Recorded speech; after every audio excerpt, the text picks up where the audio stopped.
Okay, so we're going to talk about the brain and the different parts of the brain and how they are impacted with dementia. So the first part of the brain we're going to talk about today is the amygdala. And if you put your hands together like this and then point your fingers, vroom, vroom. The amygdala is the driver of your brain. It's the very primitive part of it that is your fight, flight or fright response. And it's also the pleasure seeker and the I want it now. So the part of I can plug it into the big screen so you can see it better. So this is a PET scan of brain activity. When it comes up on screen. Should have plugged it in from the beginning. Okay, so this is a PET scan showing brain activity. So this is what we call an atypical brain. We used to refer to it as healthy brain, but we've changed the language slightly.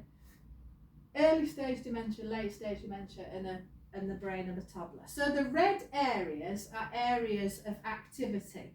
So what can you tell me? What can you see? Similarities or differences in this part of in these brains? Can you tell me any differences or anything you notice? The amount of red areas in the late stage dementia is very similar to the toddler brain. Yes, exactly. So this is the amygdala here in the middle. So the amygdala in the middle is your fight, flight or fright, and it's the part of the brain which is least impacted by dementia, because as you can see, you can't quite see it as well in the atypical brain. But in the early stage dementia and the late stage, you can see that the amygdala remains more or less the same size. So tell me then, what are the similarities between somebody who has a late stage dementia and a toddler?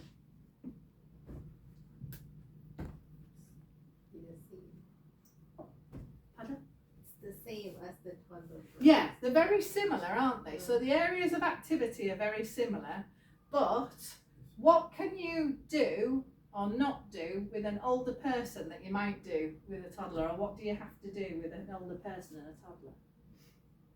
Look out for risks. That's it, you have to safeguard the environment, don't you? But the difficulty is, with a person with late stage dementia, we've got all that life experience, whereas a toddler hasn't got any life experience. So they might not respond very well to being told what to do when you safeguard the environment. And also, what is the dissimilarity between a toddler and an older person?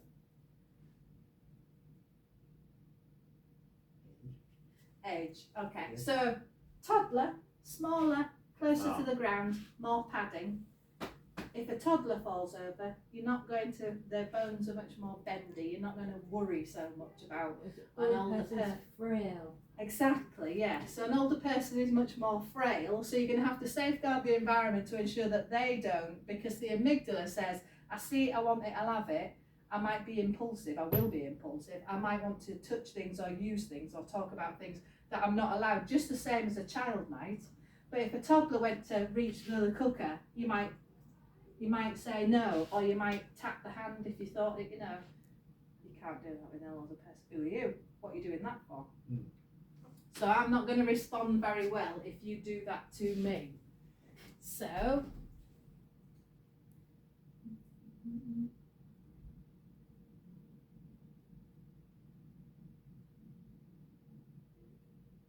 the practical. So, I'd like you to pair up. I'd like one person to close their eyes, and I'd like one person to copy what I do. Okay? Do you mind if I give you a mic? Do we go together? Okay. Yeah. So I'd like you to stand up, face each other. One person is going to close their eyes. One person is going to do what I do. So you're going to close your eyes. Right. Make sure you Okay. Are you ready? So, Yes. Well,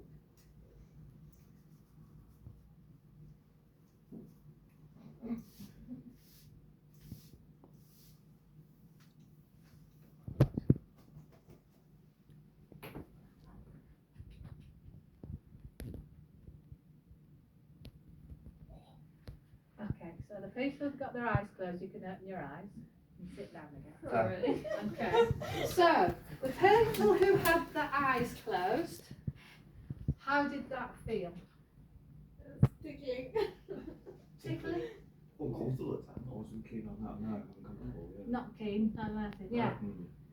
Because what I was doing there and what the other people who were they were triggering your amygdala because you didn't know what was going to happen because nobody had given you any cues. Nobody had told you that I'm going to touch your hair or I'm going to, and it's as we go on in the training we won't cover this bit in this section, but it's the different types of touch can be alerting. So the more lighter is alerting, so that's going to trigger the amygdala because it's tickly and I don't like it, whereas a firmer touch is more reassuring to people and it's more it's more helpful, it's less likely to alert. But what I was trying to do there is trigger your amygdala so that you get that fight, flight or fright.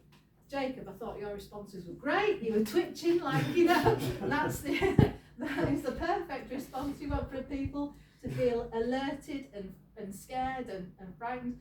And what we are always trying to do when we work with people with dementia is not trigger the amygdala. Because it's triggering the amygdala throughout the day and little small different stressors that can sometimes lead to, we had a big outburst at the end of the day and it feels like, well, where did that come from?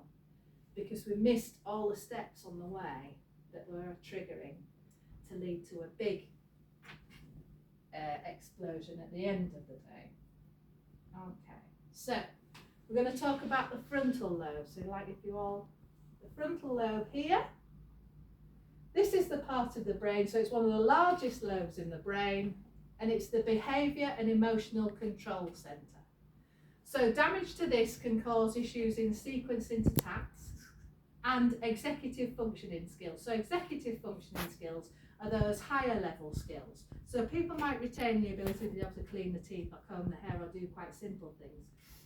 Executive functioning skills are your higher level skills, you're sort of managing your finances and those more complex tasks that you need to do in the day.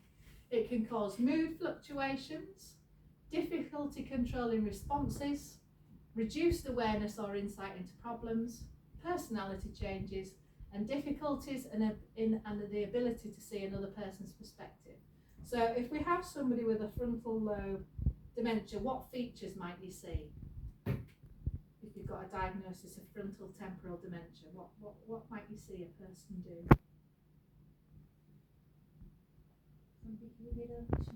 Yes, so it's definitely the behavioural change, isn't it? So it's the changes in personality, it's being much more disinhibited, it's not having those social cues there. So whatever is here in my brain will come here out of my mouth because that filter that tells me what to do and what not to do in any given situation isn't there, it's impacted, it's damaged. And that's the thing that people often see, the personality change and the change in the language skills. So there's often a lot more abusive language than a person might have used in the past. And also the ability to see another person's perspective. So people aren't able to reason and logic, well, maybe I shouldn't have done or said that, yeah, okay, that's impacted. But also the person's ability, the person living with dementia's ability to be able to empathise with their carer, to feel that sense of, oh, I'm sorry you were upset. They're much more egocentric and struggle a lot more with that. And in the PET scan, the frontal lobe area is here. So you can see across time, late stage dementia and toddler brain, again, we're talking about not having those skills and abilities. They're very much affected by somebody having a dementia. So now we move on to the occipital lobe. So the occipital lobe is here at the back of the brain and it's the visual processing centre. So damage can cause issues with locating objects in the environment. So we can go to pick this up, but we might we might think it's over there or over here, or we might try and put it on the table and it's not quite reaching. Difficulties with identifying colours, so colour agnosia, so not recognising those strong, everything needs to have a strong contrast to be able to see it. Production of hallucinations and visual illusions in accurately seeing objects, and that's often in the CMHT what we are trying to distinguish. Is this a true hallucination, or is it a visual misperception that somebody is having as a consequence of damage to the occipital lobe? So they might be looking out the window and saying, well, there's always that bloke stood there looking at me, but actually it's a lamppost or a post box. And because I've got damage to my occipital lobe, I don't have that same not getting that same knowledge and information through. And it can cause word blindness, the inability to recognise words. So there are visual field changes across time with dementia.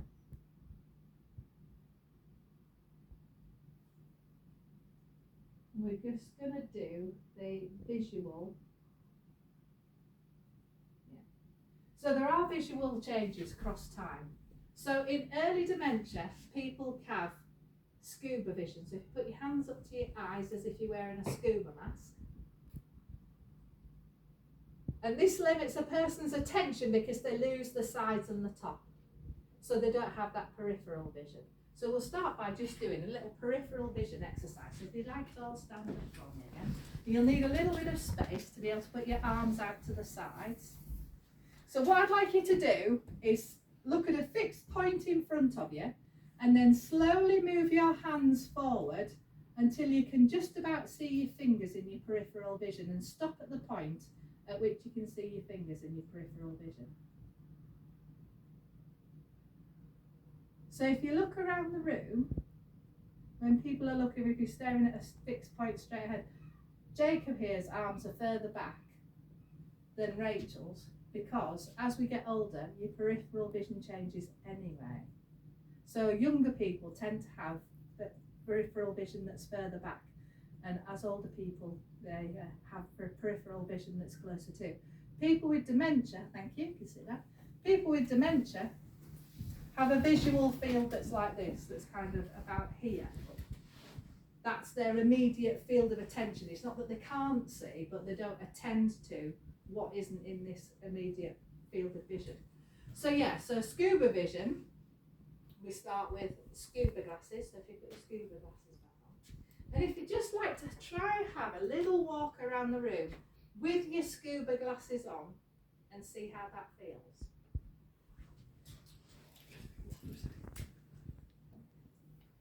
We're going to go this way. Yeah, have to go just one way. might have to go one way. It's not the best room for walking. Jennifer, go.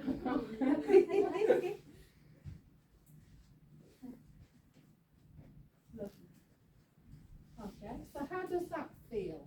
It's disorientating. It is, isn't it? Yeah, because you've got a much reduced field of vision. I mean, we don't have dementia, so we have other senses that we can compensate and use to, to sort of make up for those strategies.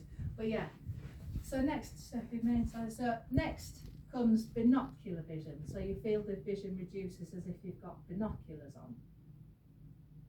And again, try having a little walk around the room, or just a little look around the room if you don't feel comfortable walking around. Just have a little look around the room and think about.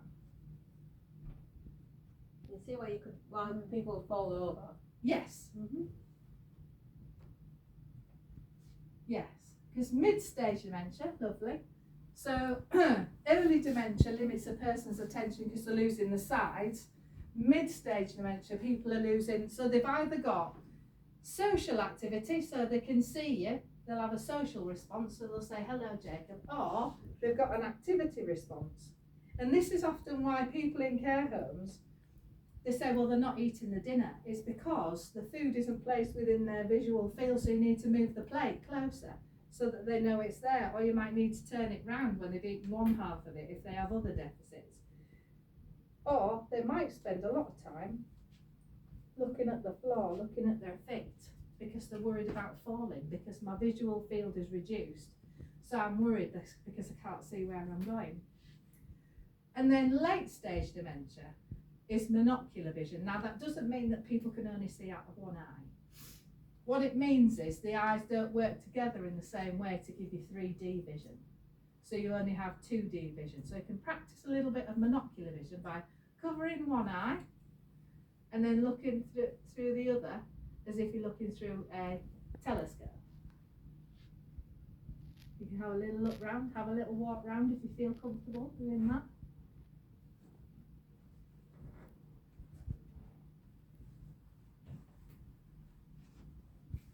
Not going to go very far, right? No. No.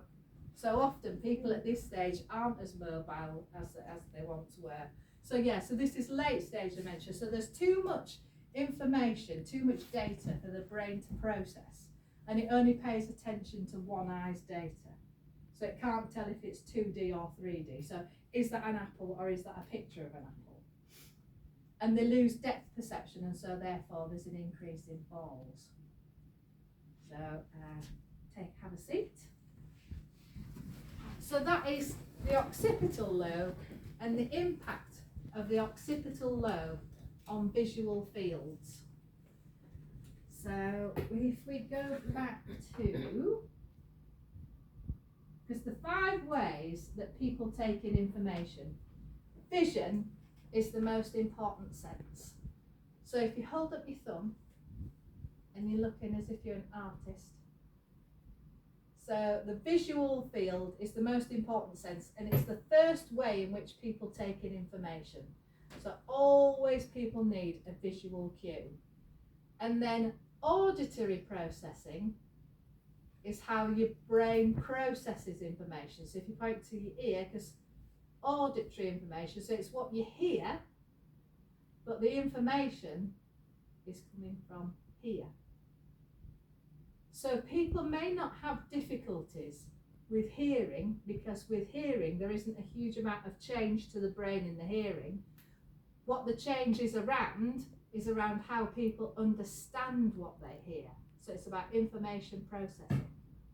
So language is processed on the left side of the brain. So the left side of the parietal lobe is responsible for information processing, language skills, and retaining data. Where's my slide on that one? I'm doing it in a different order, so.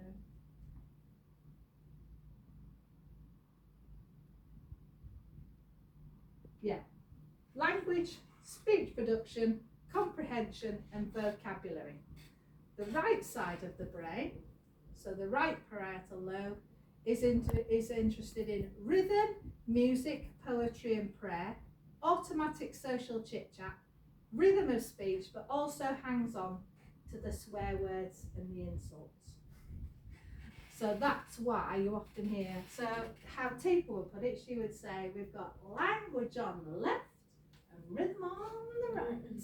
I won't make you do that, but that's how you'll remember it, because you've seen me do that. So yeah. Language and speech production is here, but that's a lost skill. But rhythm and prayer and swear words are retained skills. So when people are hearing information, the left parietal lobe isn't working as effectively because they're having difficulty with comprehending what you say. So when you're talking too much, because that's what care partners do, we often talk too much. So it's about slowing down, fewer words, more demonstrations, less talking.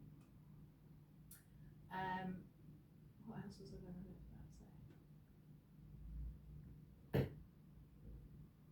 I was going to say something else, it's gone out of my head. So we've got what we see, what we hear, and then it's about touch. So if you take your third finger, your middle finger, and you touch the skin. So the next way in which people take in information is sensory motor. So if you stroke your finger, you can tell, that's how you're taking information. So first of all, it's what you see. Second of all, it's what you hear. Third, it's what you feel. If we don't approach people in the right way, we might not get the right response that we're looking for, because we haven't taken into account the person's visual field. So we may, can I just use you as a Standing up. as a standing up, yeah. So we may, you look at here. You Hey. see, I didn't tell you that I was going to touch you, did I? No. No, and I made you jump quite rightly. And if you were in a care home and I touched you without giving you any visual or any verbal cue, what might you do? Turn around, smack him. You might, indeed. You might have a physical response. Yeah. And then you'll be written up as a person who's aggressive. But the point wasn't that you were aggressive, the point was that I didn't approach you in the right way. Yeah. Because I didn't give you any cues or any tense or any. So very good, thank you. So the next way that you take in information is what you smell. So forefinger, what you smell. And the fifth way is taste. So thinking about that fourth sense of smell, how might people with dementia, how might that impact on people with dementia?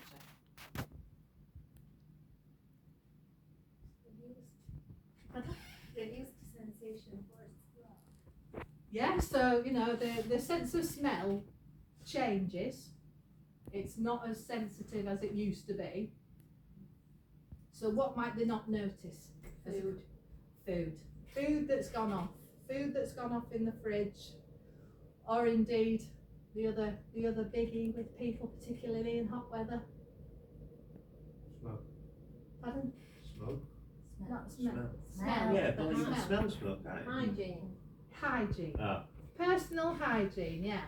People might not be noticing that they are not attending to their personal hygiene. People might not be noticing that they put those same clothes on 3 times in a row because nobody's taken them away. Or they might think that they're doing these things or swear blind that they are doing these things. In fact, is usually what happens. So yeah, so we have to look after them. But the other thing about smell and memory, any thoughts about smell and memory? Maybe trigger the bad memories. Or Yes, because smell can be evocative, can't it? So people might smell particular things, and if they've had a traumatic experience associated with that, so for example, I don't know, they didn't like their auntie always wore lavender perfume or something, the smell of lavender might be a trigger to, you know, so we need to understand what people's responses are to smells. So they can be positive and they can be negative, and that people don't always notice that their care needs are changing.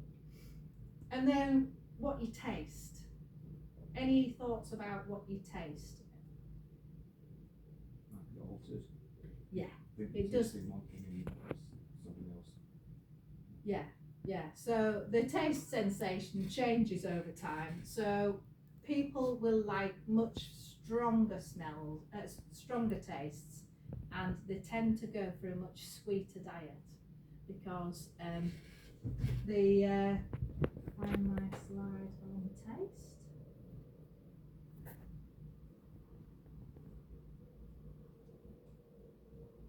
So yeah, 4 key tastes: sweet, salty, sour and bitter. So with people with dementia, the taste of bitterness is retained over the others, meaning that they need more sugar and something to counteract the taste of the bitterness. So this means that they may prefer puddings over mains, or that just might be them. Or they dislike the things that they used to previously enjoy. Just check we haven't missed anything. And when it comes to sense of smell, people with dementia have changes in the sense of smell, so they can't detect unpleasant odours. So they might not, as we said, detect if food has gone off, or they might look at something and think that fabric conditioner is an okay thing to drink because it looks like something else. It might look like a milkshake. So they might drink something dangerous or inappropriate. And again, as we were saying, they might try and put on the same dirty clothes because they can't detect body odours.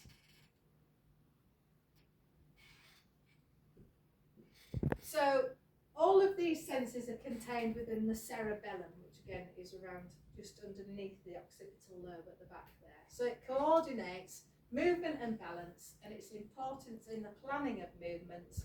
So proprioception is about knowing where your limbs are in relation to the environment. even people without a dementia can have impaired proprioception. If you twisted your ankle, your foot is always not quite sure where it is in the environment because it can retain some damage from that. So proprioception is about where your limbs are in relation to the environment, so knowing where things are. Cerebellum is the procedural memory. So things like driving, for example. For us, if you remember when you were a learner, you had to think, when do I change gear and which is the indicator, and oh gosh, I've just put the windscreen wipers on instead of the lights, all of that, because you're having to think about all those things. But after a while, it becomes an automatic process, and that's because your procedural memory has retained all that information and all those skills, so you don't have to think about when you're driving. But obviously, when you develop a dementia, because your peripheral vision is impacted and your visual field of attention is here, if you are still driving, you'll need an assessment, because I might not notice that pedestrian there, or that cyclist, or that motorbike, or the car that's at the junction that is offset, from my peripheral vision. Cerebellum also controls the movement of lips, tongue, and which is important in articulation of speech, and eye movement and coordination with the body.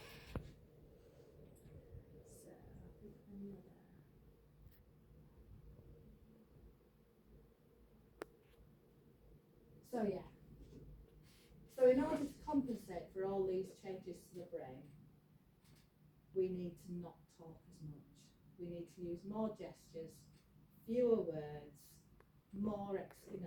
giving a person with dementia more time, because everything's going to take 3 to 4 times longer.